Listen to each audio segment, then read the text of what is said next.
Colette Reyes had everything: a strong faith, an admirable education with a degree in chemical engineering, and a seemingly perfect life with her husband, Arthur. To outsiders, they embodied the American dream: a stable family, a happy home, and nearly 22 years of a solid marriage. But behind closed doors, that dream had turned into a nightmare. A fatal gunshot ended it all. Colette never denied pulling the trigger. "I killed him," she admitted. But the question remained: was she truly a victim trapped in a hellish marriage, or was she the real monster? As the investigation slowly unraveled the truth, it threatened to expose a marriage built on something far darker than love. Arlington, Texas, the night of November 22, 2009, 9:30 p.m. The 911 dispatcher received a frantic call. "My dad's been shot. He's bleeding. Please help." On the other end of the line was Gabrielle Reyes, a 17-year-old high school student. Her voice cracked with sheer terror. Just minutes earlier, she had rushed into the garage and was met with a horrifying scene. Her father, Arthur Reyes, 45 years old, lay collapsed on the cold concrete floor, blood pooling around him. Gabrielle hadn't witnessed the shooting itself, but she had arrived just in time to see its devastating aftermath. Panicked, she ran to a friend's house for help. As Gabrielle completely broke down, her friend's mother grabbed the phone and continued the call with the police. But what was even more terrifying was that the shooter was still inside the house. Colette Reyes, Gabrielle's mother, Arthur's wife, a 50-year-old woman with a vacant stare and the gun still in her hand. "Her mother is crazy." That chilling statement was only the beginning of a horrifying truth waiting to be revealed. What secrets had driven Colette to this point? Was this the act of a desperate woman, or a plan long in the making? Born in 1959 in Haiti, a sun-drenched Caribbean land, Colette Nicholas was once a joyful child growing up in a devout Christian family. When she was just 12, her life took a drastic turn when her mother decided to immigrate to the United States with her children, leaving their father behind. To Colette, America was the land of endless opportunities. A promising future awaited her. After graduating from high school, she pursued her studies at the New York Polytechnic Institute. It was there that she met Arthur Reyes, the man who would change her life forever. Arthur was born in New York, but also had Caribbean roots. He was 5 years younger than Colette and studied engineering. Their meeting during a Bible study session quickly brought them together. Colette was drawn to Arthur's calm and caring nature, and by 1988, they were engaged. He always carried a Bible with him. "My whole family thought he was a good, respectable man." After their wedding, they moved to California for Arthur to continue his education. At the time, Arthur was 24 and pursuing a master's degree, while Colette, at 29, became the primary financial provider, working in a research laboratory. She didn't hesitate to take on 2 jobs at once to support her husband's academic dreams. Before long, they welcomed 2 daughters, Naomi in 1989 and Gabrielle in 1991. Arthur seemed like the perfect husband, loving, devoted to his family. When he completed his master's degree, Colette encouraged him to go even further, and eventually, Arthur earned a PhD in software engineering. Their life seemed to be reaching the pinnacle of success when Arthur landed a job at the University of Texas. But then, at the age of 40, as their daughters were growing up, Colette started thinking about her own career. She enrolled in a nursing program, hoping to rediscover herself. Yet before that dream could take shape, a dark turning point struck. A sudden loss of faith, inexplicable changes. Everything would soon spiral into a storm of crisis that no one could have foreseen. The early years in Arlington, the Reyes family seemed to be enjoying a stable life. But then the change began, not from Colette, but from Arthur. The man who had spent his youth pursuing education, after many years of self-study, came to a conclusion that turned everything upside down. God was just a joke. This realization transformed Arthur into a completely different person. With the enthusiasm of a newly converted skeptic, he openly mocked faith, especially his wife's beliefs. Colette, who had lived her whole life devoted to religion, could not accept the reality that her husband, after 15 years of marriage, had turned his back on all the values she cherished. But the worst part was not just Arthur's change in belief, but the way he continuously tried to force Colette to abandon her religion. At the same time, the distance between Colette and her daughters grew larger. She imposed strict rules, just like her mother had done in Haiti. But to Naomi and Gabrielle, those rules were too outdated, too harsh. Especially Naomi, she couldn't stand her mother's conservative upbringing. Family tension reached its peak when Arthur made an unthinkable move. When Naomi had just turned 17, he moved her out of the house and rented an apartment for her completely against Colette's wishes. Their marriage, once an American dream, had now become a battlefield. Arthur and Colette argued endlessly about raising Gabrielle, about rules, about everything they once believed was right. And then, just a month after Naomi moved out, the storm that had been simmering for years finally exploded into a deadly tragedy. Sunday, November 22, 2009, the Emergency Dispatch Center in Arlington, Texas, received a frantic call. On the other end of the line was a trembling teenage girl, her voice breaking with fear. My dad has been shot. He's lying in the garage. There's blood everywhere." The caller was Gabrielle Reyes, 17 years old. In her panic, she handed the phone to her friend's mother so she could explain more clearly to the dispatcher. And what made the police rush to the scene immediately? Gabrielle stated that the shooter was none other than her own mother, Colette Reyes. When Arlington police arrived, they saw Colette, 50 years old, hurrying out the door with her sister and brother-in-law. She was unarmed, but since her daughter had just accused her of shooting her husband, the police couldn't let her go. They immediately handcuffed Colette and put her in the patrol car. Inside the house, a horrifying scene awaited the police. Arthur Reyes, 45 years old, lay motionless on the garage floor, blood spreading across the cold concrete. A Glock 9mm pistol was found nearby. But what confused investigators was that there were no signs of struggle, no clues indicating that Arthur had intended to attack his wife. The pieces of the puzzle gradually came together when police spoke to Colette's sister. According to her, Gabrielle was not the only one who had recently moved out. In October, after nearly 22 years of marriage, Arthur had also moved out. He rented an apartment near the University of Texas at Arlington and was living there with his daughter. The couple was in the process of separation, and this had left Colette devastated. On that fateful night, Arthur had returned home to collect some belongings still left in the garage. When he saw his wife, Colette approached and started a conversation. But soon, things escalated. Colette's sister recounted that Arthur had said some very harsh words to his wife, and then bang!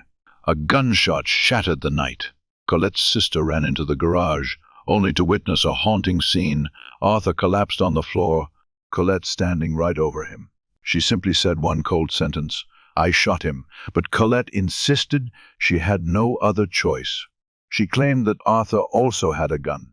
However, police only found one Glock 9mm in the garage, the only weapon present, and it did not belong to Arthur. In the interrogation room, as the police prepared to record Colette Reyes' statement, they did not expect things to unfold in such a strange way. After hearing the Miranda warning, a standard procedure before questioning, Colette did not respond. Instead, she began chanting. Not stopping there, she suddenly took off her clothes in front of the investigators. They quickly restrained her, but by that point, the interrogation was almost impossible to continue. She was no longer a viable subject to provide a valid statement. However, the police still had another important witness, Gabrielle Reyes, Colette's daughter. When asked about the events of that night, Gabrielle confirmed her aunt's testimony. Her parents had separated about a month earlier.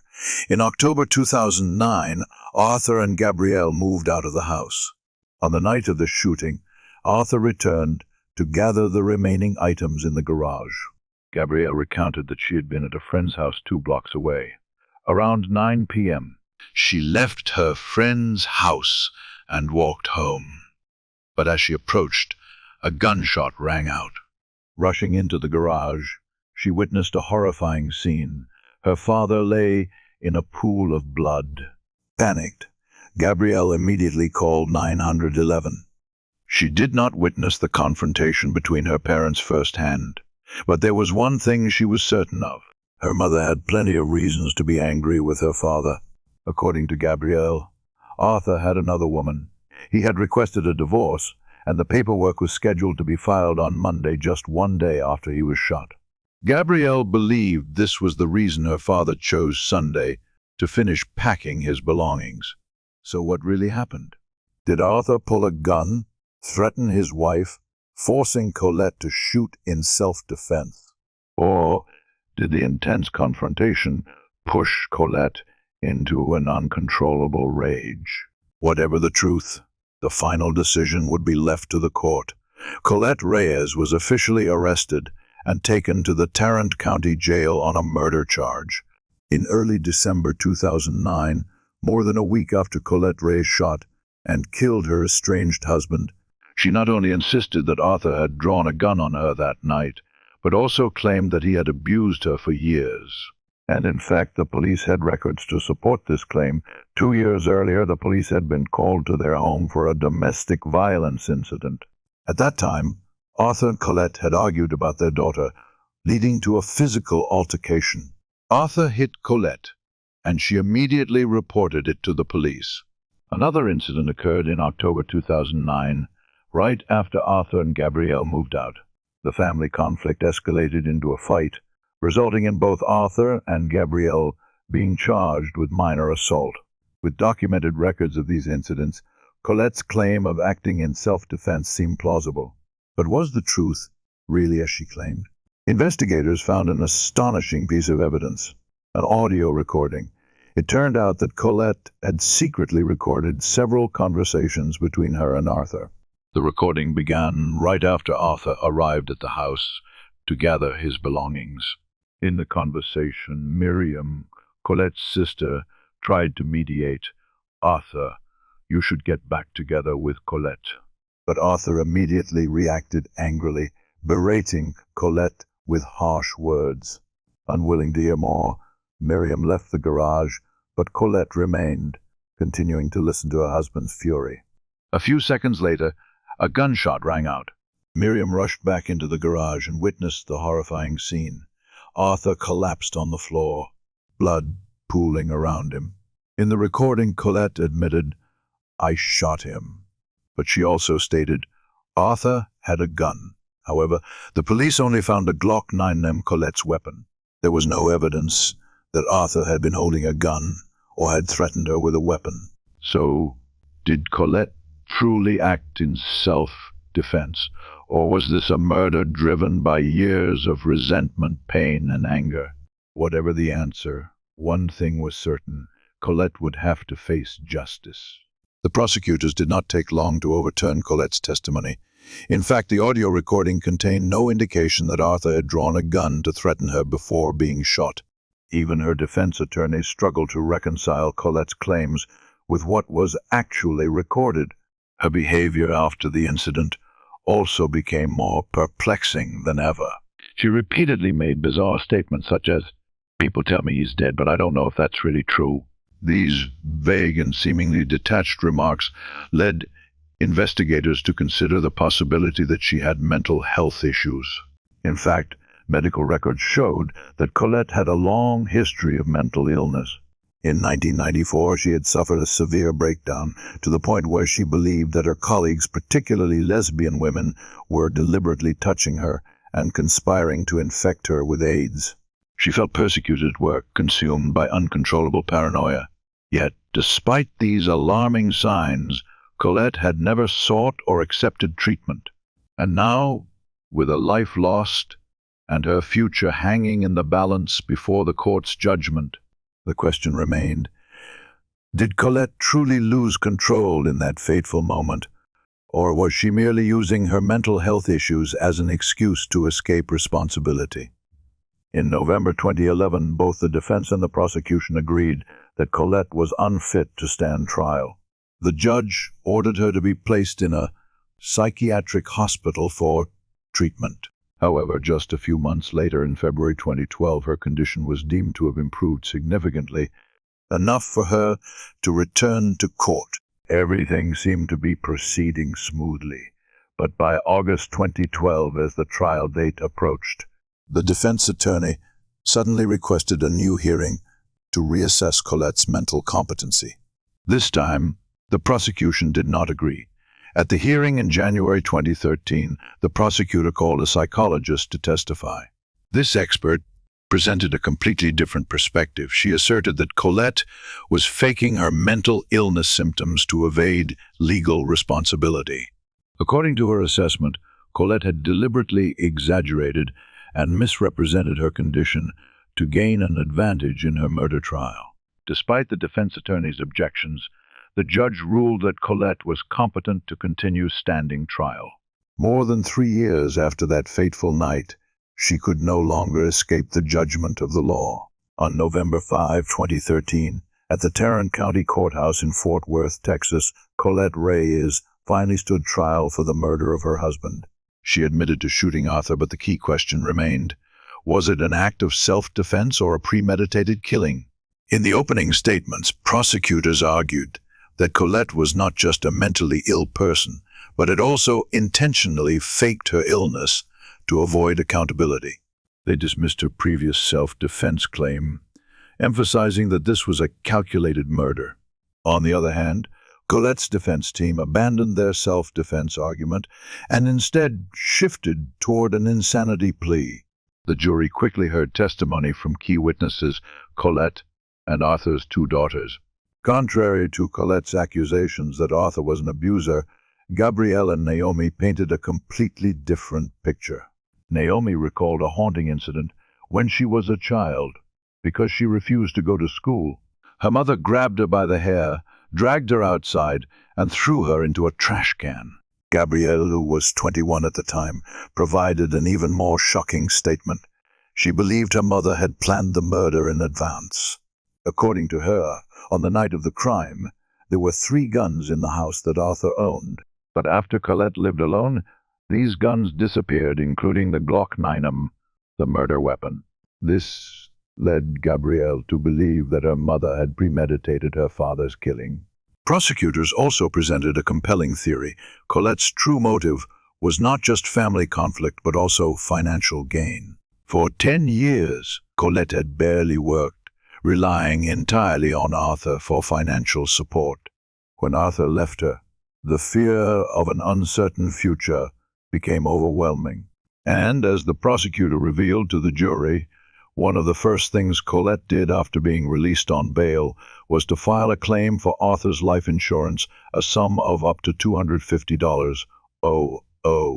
Since being charged with murdering her husband, Colette Reyes had attempted to access Arthur's $250 life insurance policy, but the insurance company denied her claim. However, she did not walk away empty-handed. She had emptied all bank accounts before her arrest. During the trial, prosecutors painted a grim picture of Colette as a calculating woman willing to kill her husband for financial gain. But when it was the defense's turn, they argued that Colette's actions were not driven by cruelty or premeditation, but were the result of a long history of untreated mental illness. Colette's lawyers tried to prove that she suffered from severe mental illness, which had worsened over time. They claimed she experienced hallucinations, heard voices, and saw things that were not real. According to their argument, on the fateful night of November 22, 2009, Colette lost control of herself. She fell into a delusional state and shot Arthur during a psychotic episode.